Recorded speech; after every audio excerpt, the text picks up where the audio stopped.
Friend, দেখো নতুন একটা রেসিপি নিয়ে চলে এসেছি। কাতলা মাছ ভাপা করছি। তো মশলাগুলো দেখো কী কী নিয়েছি। এখানে রসুন, পেঁয়াজ, কাঁচা লঙ্কা, আদা, হলুদ। আমাদের হলুদ বাড়িতে আছে, যার কারণে একটু কাঁচা হলুদ দিয়ে দিয়েছি, টমেটো।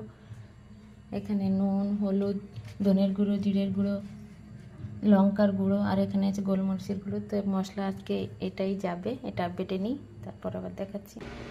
মশলাগুলো দিয়ে দিচ্ছি, বেটে নিচ্ছি। তারপর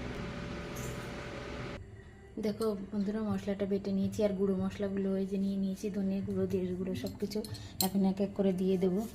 প্রথম দিয়ে দেবো নুন, পরিমাণ মতো, সরষের তেল,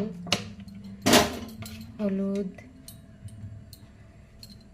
ধনের গুঁড়ো, জিরের গুঁড়ো, লঙ্কার গুঁড়ো, গোলমরিচের গুঁড়ো, আর বাটা মশলাটা ভালো করে ম্যারিনেট করে নিচ্ছি। মিক্সিটা দিয়ে সামান্য একটু জল দিয়ে দিলাম, এবার বসিয়ে দেবো। হ্যালো ফ্রেন্ড, দেখো নতুন একটা রেসিপি নিয়ে চলে এসেছি। যে সব কিছু মশলা মেখে নিয়েছি। মাছের মধ্যে কাতলা মাছ ভাপা করছি আজকে।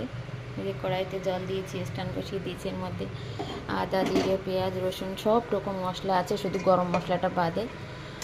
আর সব রকম মশলা আমি দিয়ে এই যে ম্যারিনেট করে রেখে দিয়েছি মশলাটা আগে বেটে। তো এখন জল দিয়ে বসিয়ে দিচ্ছি। দেখো কত সুন্দর করে। ভিডিওটা নিটে নিটে কেটে গেল, যার কারণে পুরোটা দেখাতে পারলাম না এই ভিডিওর মধ্যে। তো দেখো বসিয়ে দিচ্ছি, এখন বন্ধ করে।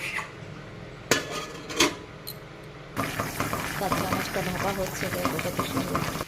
কাতলা মাছের তেলটা পেঁয়াজ দিয়ে ভাজা, কাঁচা লঙ্কা দিয়ে, আর ভাপাটা এই যে বন্ধ করে দিয়েছি গ্যাস। 10-15 মিনিট ধরে ভাপিয়ে নিয়েছি। এখন দেখি খুলে কেমন হয়েছে। দেখো মাছ ভাপাটা হয়ে গেছে, খুলে দেখছি।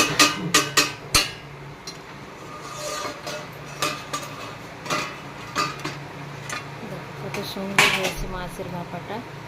মাছটাও পুরো একদম মরে গেছে, দারুণ সুন্দর লাগছে। টেস্টিও খুব সুন্দর হয়। তোমাদের কেমন লাগলে তোমরা অবশ্যই বলবে। দাদার টিফিন গুছাতে হবে, তাই জন্য তাড়াতাড়ি করে টিফিন দিচ্ছি। ভালো লাগলে কমেন্ট, শেয়ার, লাইক অবশ্যই করুন। Tata, bye bye. ভালো থাকবে। কাতলা মাছের ভাপা খেতে দারুণ টেস্টি।